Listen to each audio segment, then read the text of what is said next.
Hello, everyone, and welcome to another episode of Lunch with Lakers. My name is Ryan Palm. I work in the alumni office at Mercyhurst, and we're really excited to bring our seventh episode to you today. I'll introduce our guests in just a moment, but I wanted to go over a couple housekeeping things for those that may be joining us for the first time. Lunch with Lakers is a virtual conversation series that we started shortly after the COVID-19 transitioned Mercyhurst into a fully remote setting. We thought it was a great way to take advantage of technology to show you a little bit more about Mercyhurst. We've welcomed faculty, staff, administrators, students, and today we have an alum and a coach joining us for a conversation about how COVID-19 has adjusted their lives, as well as some interesting information about Mercyhurst and the baseball program that we're excited to get into. Part of the webinar today will include an opportunity to ask questions. If you've never used Zoom before, there is a chat function that you can access typically at the bottom of your screen, but depends on your device. Lindsay Frank from our alumni team is man in the chat room and will post updates and information there. That's also where you can ask your questions. You can send in the questions at any time. We'll get to them either through the show or at the end. But please don't wait till the end to get those questions in. Ask at any time. We'll be watching for them. Lindsay has pasted in the link where you can go and listen to all previous recordings of Lunch with Lakers, as well as bookmark that page to watch out for future offerings. We plan to continue the series each week, Wednesday at noon for the foreseeable future. So we hope you'll join us each week. If you do miss a week because you're busy Wednesday at noon, you can view the recordings there. It's just a quick click on a YouTube link, and then you'll be able to watch it in its totality. We are really excited to have everybody here today. We welcome any suggestions that you might have for future guests by emailing us at alumni@mercyhurst.edu. We want to share with you any kind of information about Mercyhurst that you would like to see, so please feel free to use that email address to let us know what you'd like to see. I think that's all the housekeeping things to get out of the way. So let's get started by introducing today's guests. Today, we welcome in head baseball coach Joe Spano.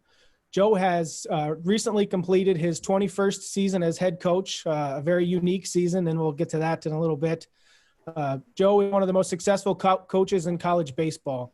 He's made multiple appearances in the College World Series. He's won over 650 games. And I think maybe most importantly, he's widely respected on our campus and in all of college baseball as having built an incredibly high quality program, both on the field and off. Also joining us today is Dan Altavilla. Dan is a Mercyhurst grad who played baseball at Mercyhurst from 2012 to 2014.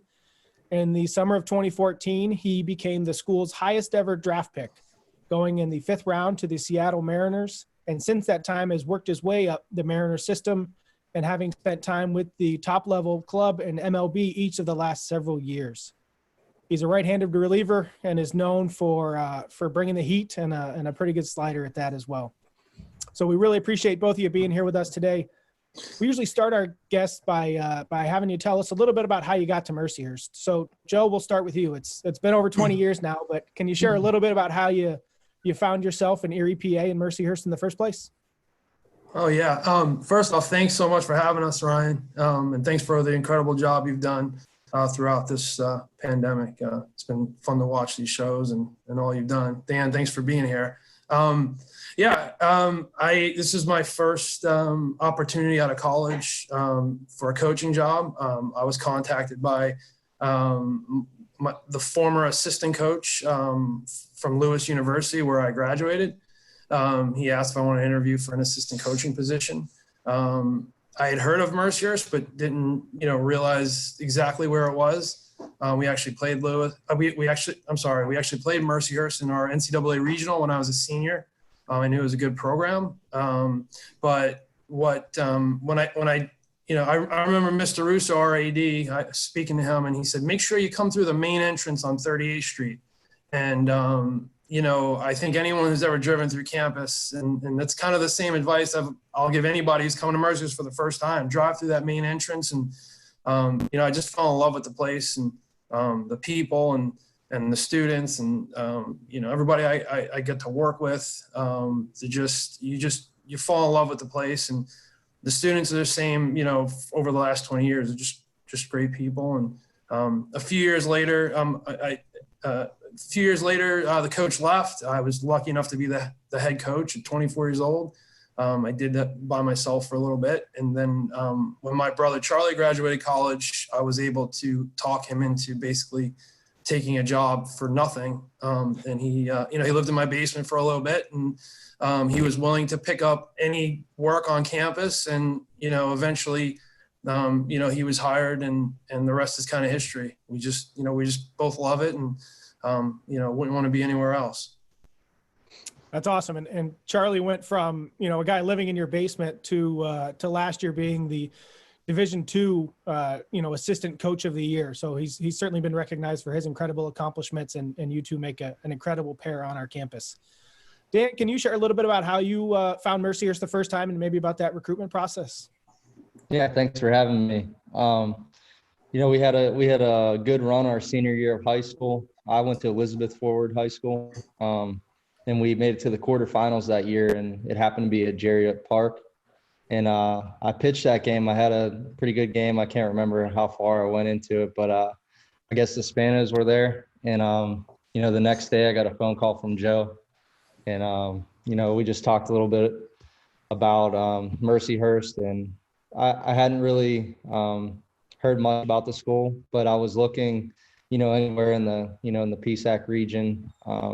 I didn't get a lot of exposure out of high school, but, right place, right time. And then once I went on my official visit, just being around the guys, I got to work out with the team at one of the fall practices, and, just the way Joe and Charlie ran their practices and their little, their fall game, I really felt like they brought me into their family.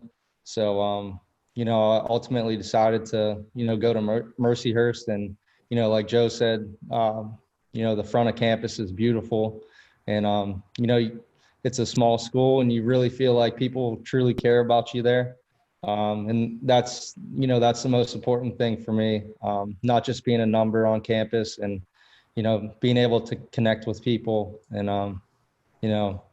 I think I made a really good decision by going to Mercyhurst. Well, we're certainly glad you made that decision. It certainly worked out well for us. That's for sure.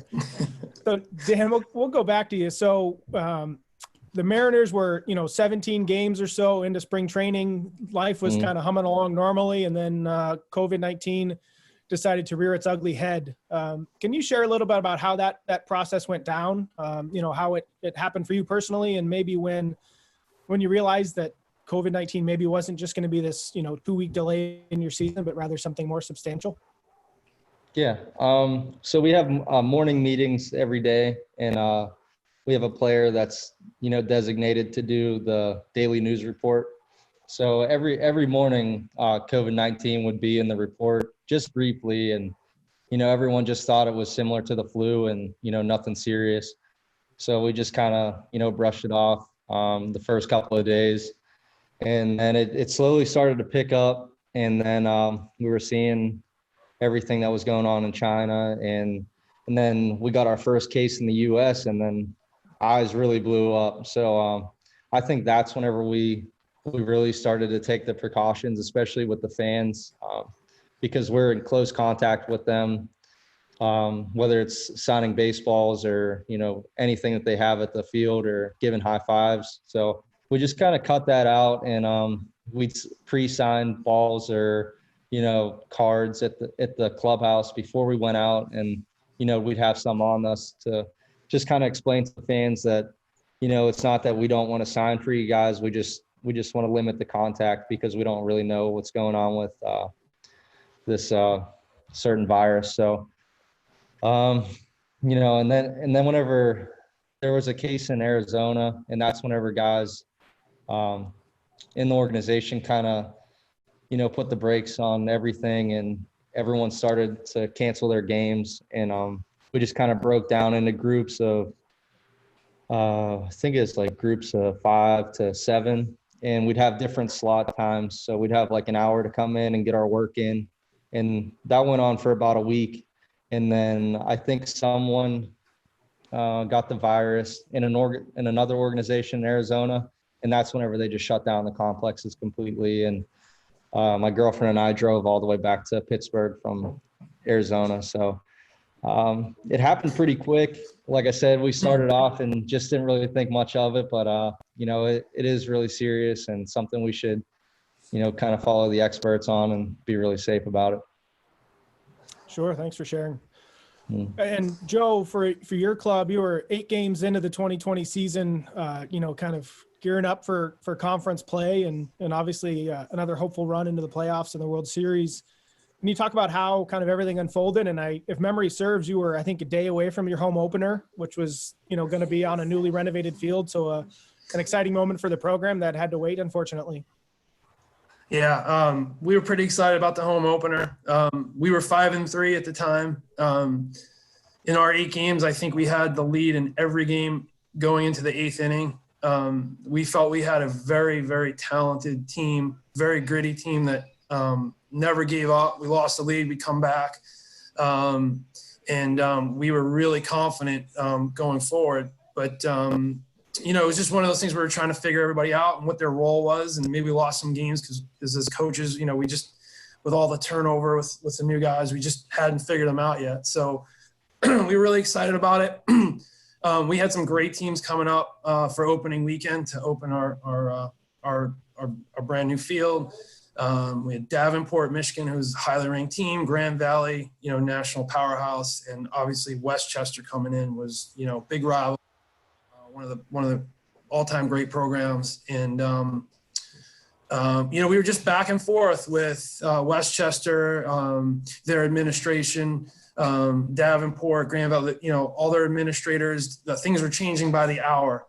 I think when we saw March Madness get canceled, I think we all thought there's just no way that anyone's going to play, that this is just so serious that they would never cancel an event like that. That's the premier event in all of NCAA athletics. So I remember getting a call from my good friend Jad at Westchester that morning. And one of his students, he thought maybe had some symptoms. I don't think it turned out to be anything, but everyone was just so worried and just being so cautious. And we all just decided, let's not play this weekend. And then, eventually everything was canceled. But I think we were a little bit ahead of the curve. We were all, everyone was great. All the coaches, all the administrators, everyone at Mercyhurst was so helpful.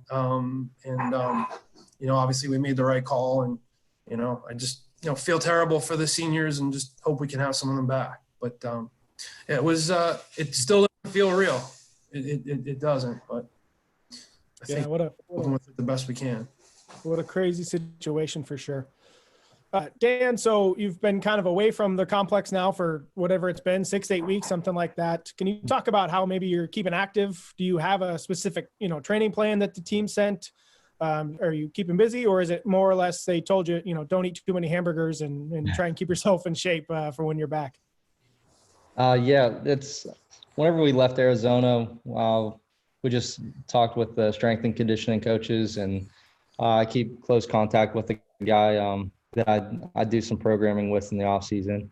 And, it's just my routine is I do my workouts Monday, Wednesday, and Friday with a mobility circuit on Saturday. And I do conditioning Tuesday and Thursday. And I'm basically throwing into a net or with a partner on normal schedule every day, and try to get off the mound once a week, about 25, 30 pitches.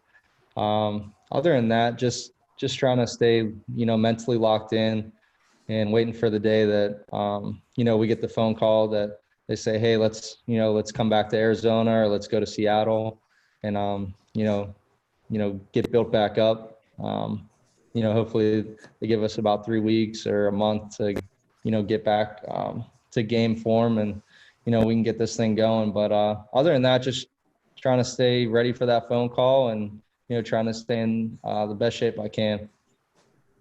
Sure.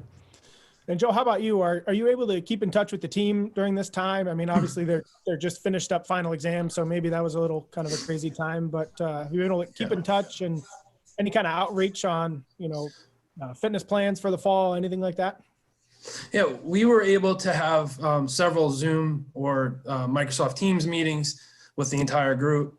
Obviously, nothing's the same as being together, but it was really nice to hear it from everybody and see as many people as you can on the on the computer screen. But we've been really cautious about it.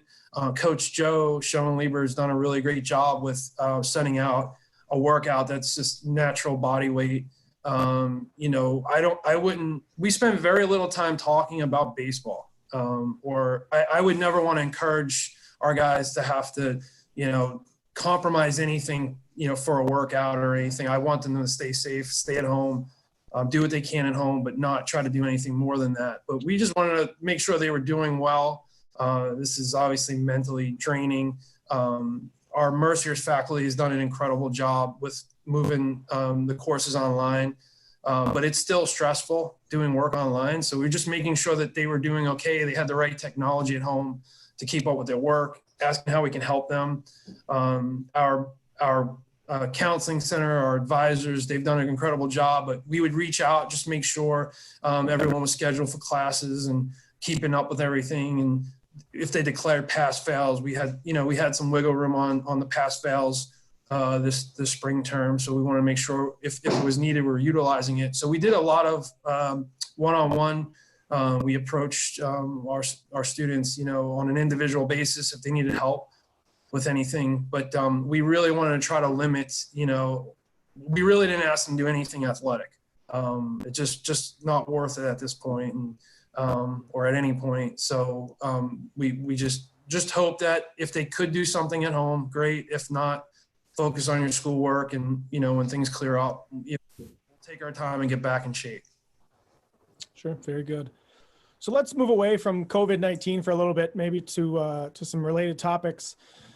Dan, I think that we certainly have some folks on here that are probably sports junkies, and they know that the off season in professional sports is not really a thing. I don't think. I think most athletes at the highest levels are typically going at it year round. For those who are kind of unfamiliar, can you talk about what you do during the off season? How quickly are you back at it after the last out is made of one season? Do you take time off? Do you get right back at it? Can you talk about that process a little bit? Yeah. As soon as the final out's made, just fly back home. I take about a month off from throwing just to kind of give my arm a rest and let everything heal back up. But I get right into the strength and conditioning program. That doesn't really stop. So you try to use the off season to your benefit and try to get, as strong as you can and, be able to move as efficiently as possible. And, really whenever it starts, it's not that long. Whenever you get into your program, it starts to fly by really fast. But, I would just say to take that little period off of throwing if you're a pitcher and, really just try to spend as much time as you can with your family, because I think a lot of people think that, the families come along with you in this game. But, being in Seattle and my family in Pittsburgh, it's really tough to see them, on a daily basis. So yeah, most of the off season is just, being with them and kind of cherishing those moments. And, like I said, the work really doesn't stop. I think people see the hashtag on Instagram and Twitter, hashtag no off season. And it's kind of true to a certain extent, because we're always working and, we want to put the best version of ourselves out on the field for the fans. So there's really no stop to it. Yeah, absolutely. Selfish plug again, anybody who has any questions, please feel free to send them in the chat. We've seen a couple come through and we'll get to them towards the end of the interview, but don't wait until the end to ask those questions. Feel free to utilize the chat. So Joe, I think that similarly, the off season probably is not really much of off time for you and Charlie and your staff. I can only surmise that your success, meaning playing more games, the season lasting longer, probably inhibit some of your recruiting time. Can you talk about kind of what the off season looks like from a coaching, recruitment, and hopefully some rest standpoint for you and your staff? So yeah, the last two the last 2 years, just one continuous recruiting cycle. We went from, back-to-back World Series, and we were really behind, which, we take that trade off any day, and we really had to hit the ground running. And, we just got out to as many events as we literally just got off the plane and barely had any time to, let it all sink in. And we just got right back to work. So, I mean, in that regard, there's really the recruiting restrictions right now. There's obviously no games, and we're not allowed to go out and see anybody or have face-to-face contact. So we're limited to phone calls and, and texts and emails and things like that. So that's certainly slowed our time on the road, but it's really challenging, without being able to see baseball games, without being able to see people face to face. And most importantly, just having people on campus, because, obviously what I think of our campus and, what I'm so proud of, it's hard to show that off. So that's been really challenging, but we were fortunate enough that most of our recruits for this class had committed early. We have, really excited about this class, and we're excited to have some of our seniors back. We're working on that, getting them into grad school and into different programs. And, we're really excited for the future. And when things open up, we'll get back on the road, and we're excited to see everyone, and, can't wait for baseball to be played again. Sure thing. And as a baseball junkie, I certainly echo those sentiments. We're anxious to see sports come back to life, that's for sure, but in a safe and responsible manner, for sure. Dan, can you, share with us maybe some of the surprises that you've experienced in professional baseball, good and bad, from minor leagues all the way up to the bigs? Yeah, I would just say that, a lot of people think whenever you sign a professional contract that you all automatically made it. But they don't understand the grind that you have to go through, in the single A, double A, and triple A. You start off, you don't make that much money. So you're kind of grinding with, 3 or 4 other guys in an apartment on blow up mattresses for a little while, just kind of, trying to get through it. But, it's a lot of fun. You learn a lot about yourself. I think I had a really good journey, especially with the Mariners organization taking really good care of us. But I would think that's the biggest misconception about professional baseball. You don't really make it whenever you sign that contract. You really got to work hard to get to the big leagues. And, whenever you get to the big leagues, there's no bad days in the big leagues. So you just try to embrace every moment that you're there, because it's really hard to stay there. What was that? What was the call-up like? I think everybody loves to hear a good call-up story when you found for the first moment you were going to the big club. Can you share that with us?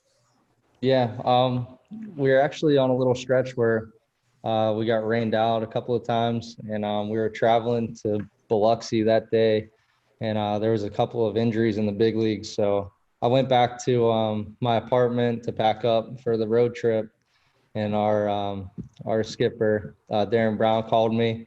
He said, "Come back to the field as soon as you can." And, I didn't really know what was going on. So, I got my roommate. I said, "Hey, we got to get back to the field."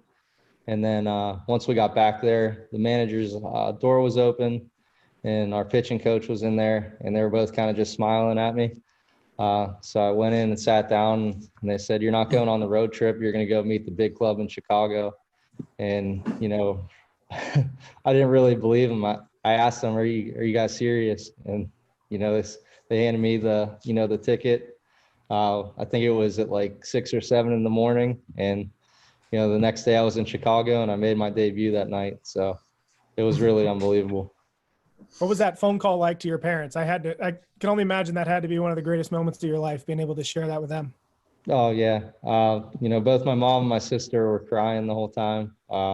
They were just really proud.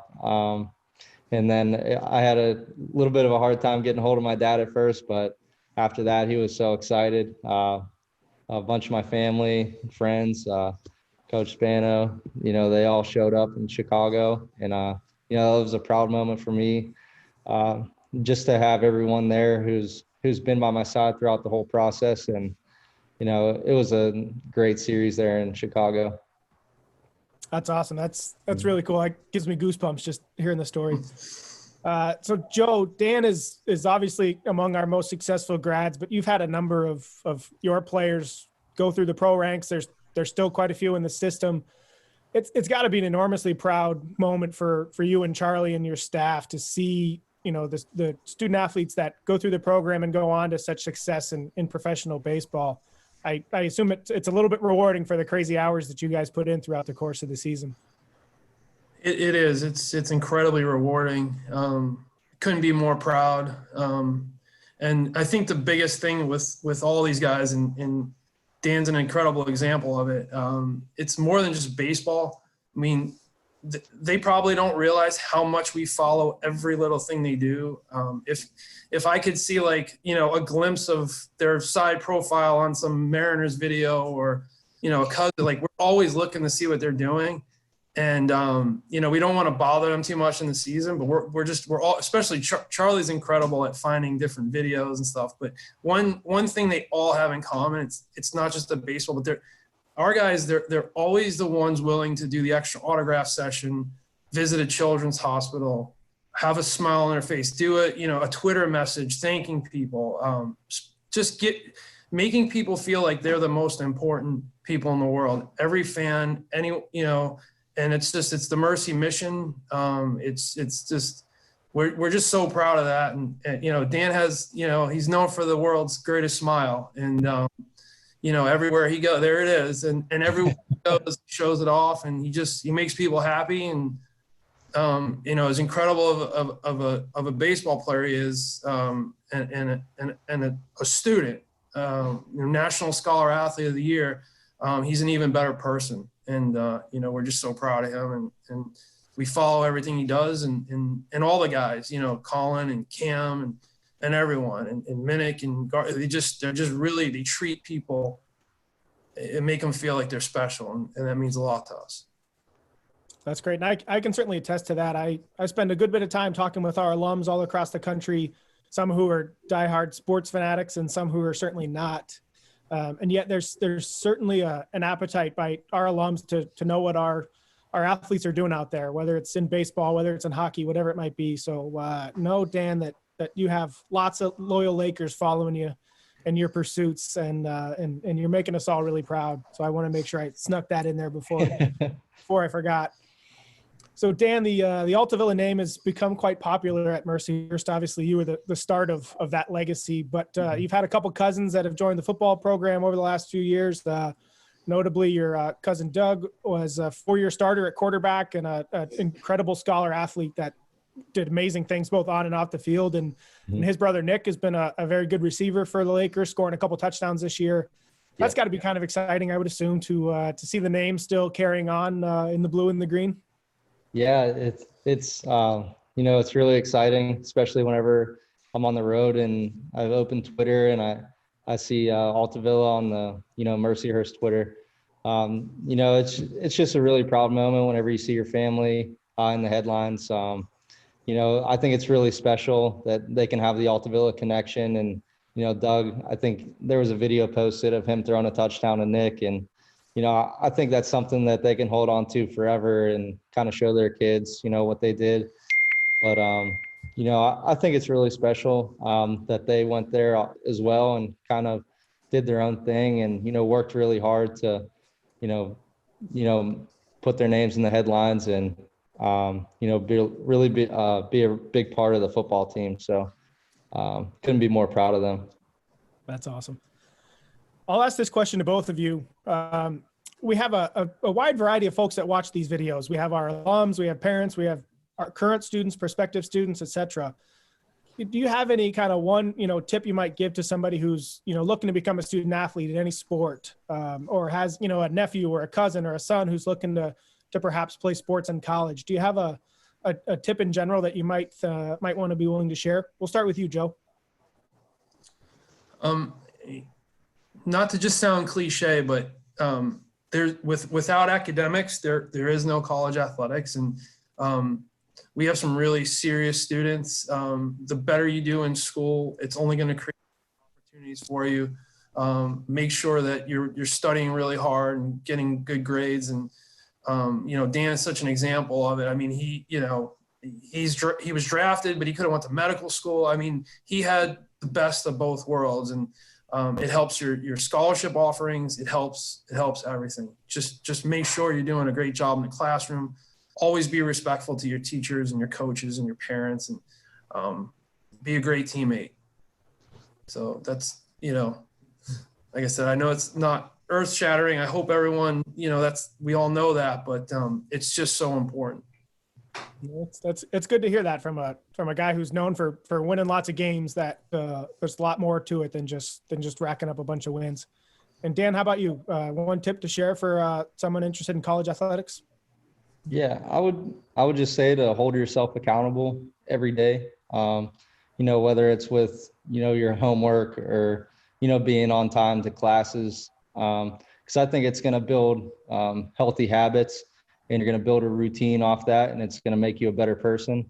And then once you build that routine, it's going to be hard to get out of it. So you're going to kind of lock yourself in by, establishing accountability and a good routine in your day. And once you do that, the athletics really going to, take off, because you're going to be so locked in that, you won't have to worry about if you got to turn in your assignments on time or, study for exams, because, you already did the hard work. All you have to do is, get that done, and then you can go have fun and, show the best version of yourself on the field.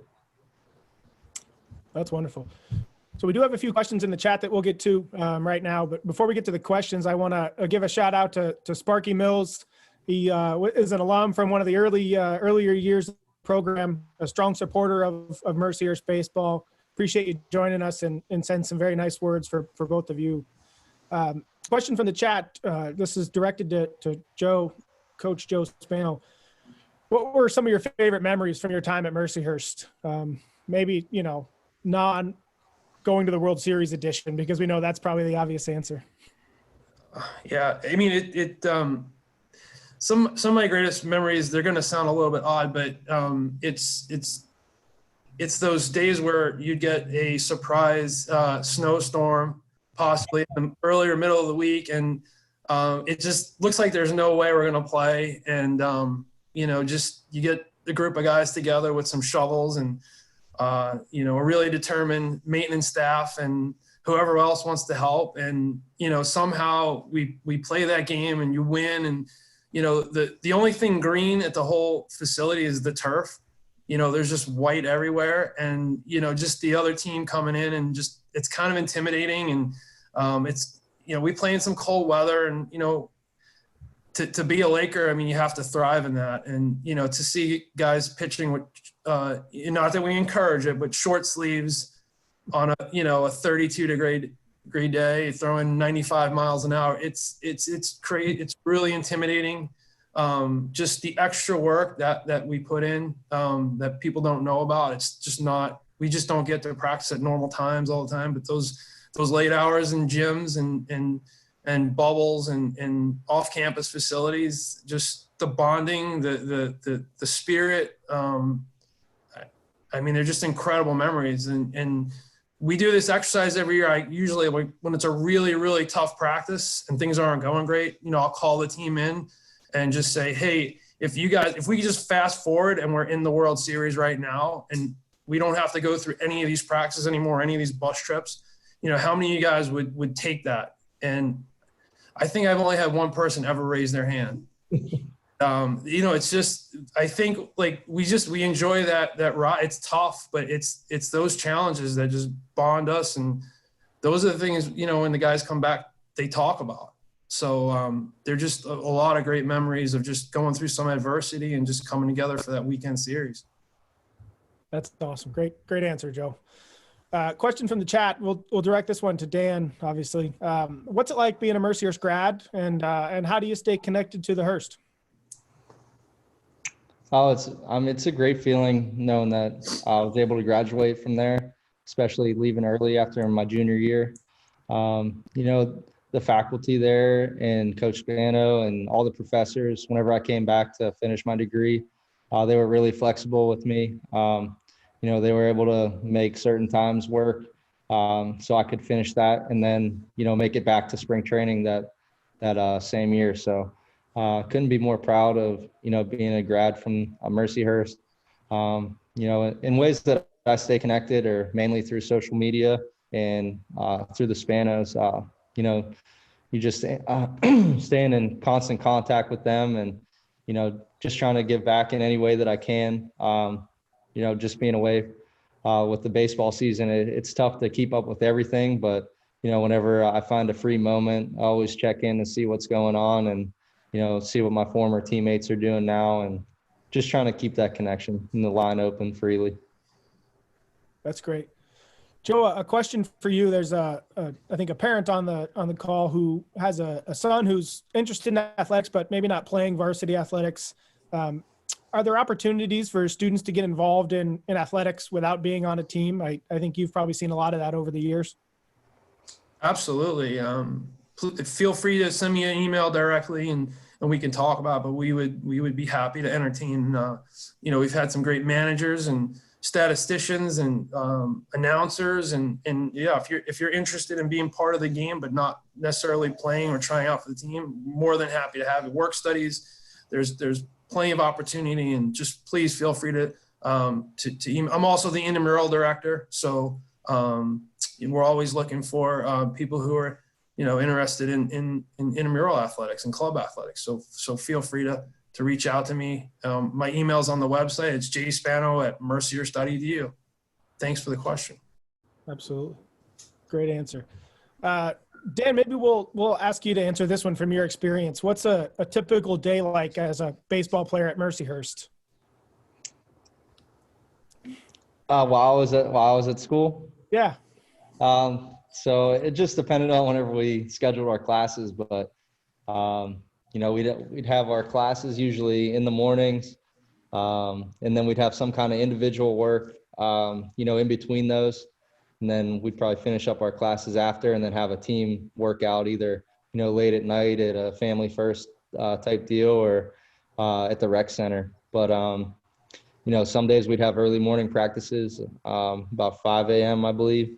And then, go right into that 8 a.m. So, Coach Spano, he held us accountable, made sure we were getting our work in, but also make sure we were keeping our studies in check. So, it made for a full day of work, but, I think that's for the better, keep us out of trouble.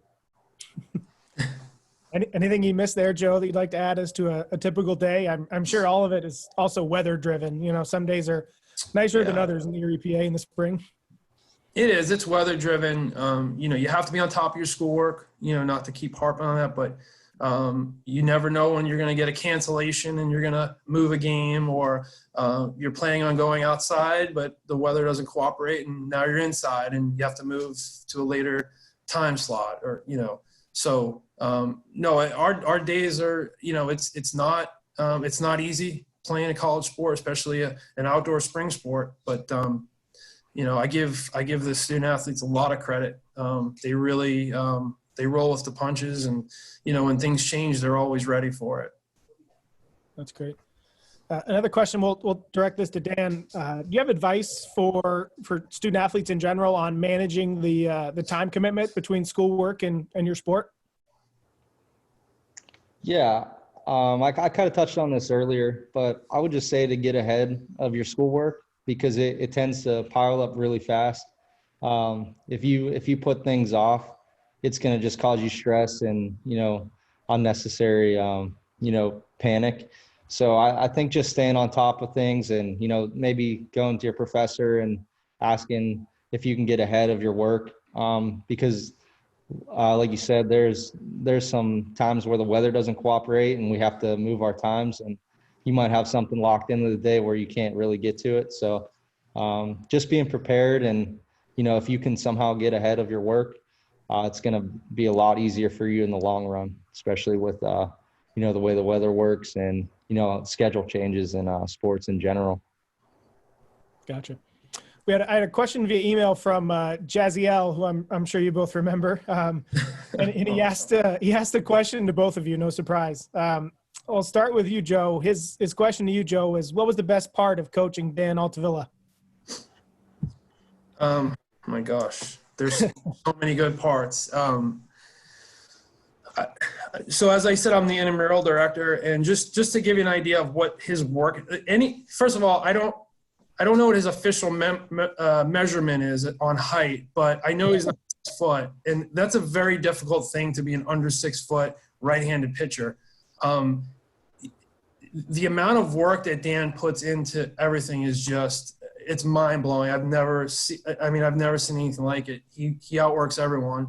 But as the intramural director, Dan kind of figured out that, I used to get to the rec center about 8 a.m. to open up on a Sunday.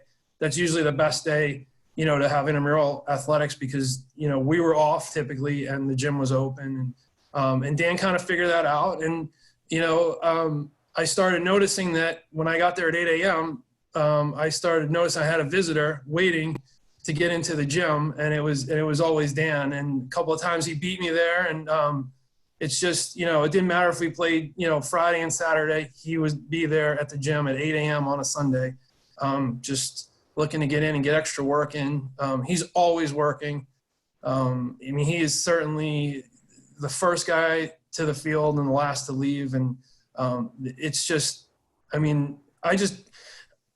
want my kids, my own children, to be around him. Luckily we have such a good relationship with his family and his dad. We share so many similar philosophies on raising children and work ethic. And, but just that work, just to get to watch that. And when he did come back to finish school, it's just amazing how hard he worked, how quick I think he got it done in 1 semester.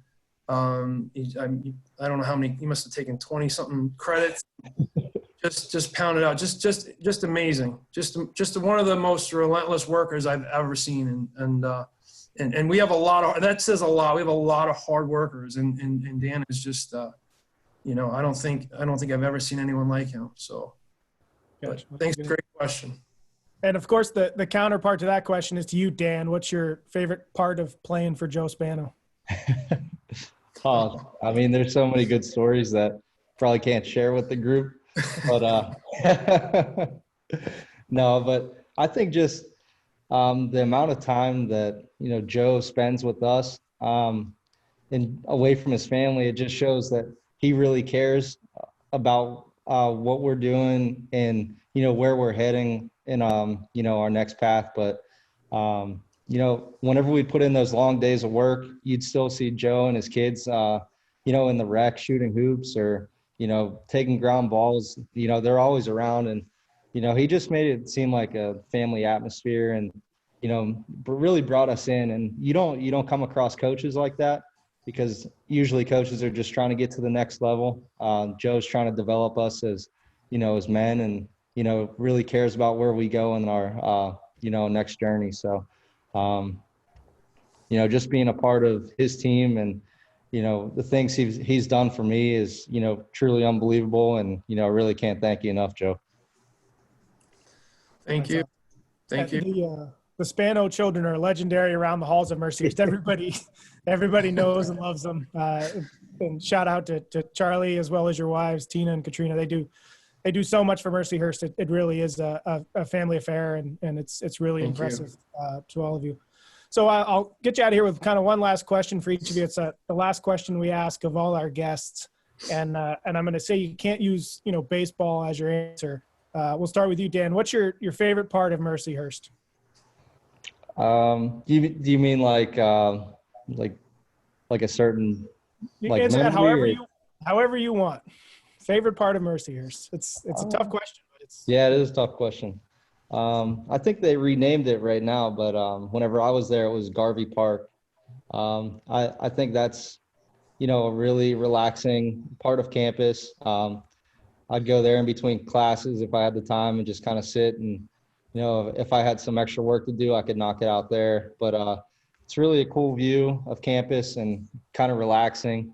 The clock in the middle, it's just, I don't know, it's just a place where you can kind of just go there and no one's really going to bother you. And you can just kind of, take in the, the landscape of Mercyhurst and just kind of see, the interactions of students walking through the campus. And, I think it's just a place you can go there to get away.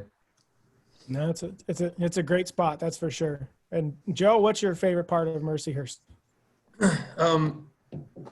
There are a lot of favorite parts, but it's hard to say anything but family. We've certainly grown as a university, but I think all of especially the employees, have a lot of responsibility and are very busy. But everyone always feels like, for me at least, that they always have time for you. And I can't tell you how many people have taken me under their wing. I'm starting at 24 years old as the head coach, and just everyone. I mean, there's just so many people in so many positions feel like they're part of my family and I could go to for anything. And I think they know I would be there for them, and they're there for this. Like, they love our students. They just, whether they're struggling in school or something's not going right at home, that there's always someone at Mercyhurst that's there for you and they treat you like they're your family. And I think our students come here for that reason, and they see it right from their visit, and there's just nothing like it. So I think family is, my favorite part. That's really well said, Joe. Well, Dan, Joe, I can't thank you enough for your time. This has been just really wonderful. I could ask about 200 more baseball questions because I love baseball, but I won't torture you through that at this point. Dan, I really hope that we see you on the mound on TV here before too long, and please be safe once you guys are able to get out there and travel and do your thing, and know that, like I said earlier, you got a lot of Mercyhurst Lakers watching you and following you. So keep up with your success. We wish you all the best in the season, and Joe, I hope we're able to see you around campus before too long. I can't wait to see you, buddy. Dan, thanks so much for doing this. Dan, I really appreciate Absolutely. it. Ryan, Thanks, Ron. Thank you, Lindsay. I appreciate you guys. Say hi. Thank you. Say hi to your family. We'll see you soon, hopefully. All right. Sounds good. Thanks, guys. Thanks again, everybody. Stay tuned for another episode next week. Stay tuned to social media and your email and everything. We'll post details about that. Stay safe out there, and carpe diem.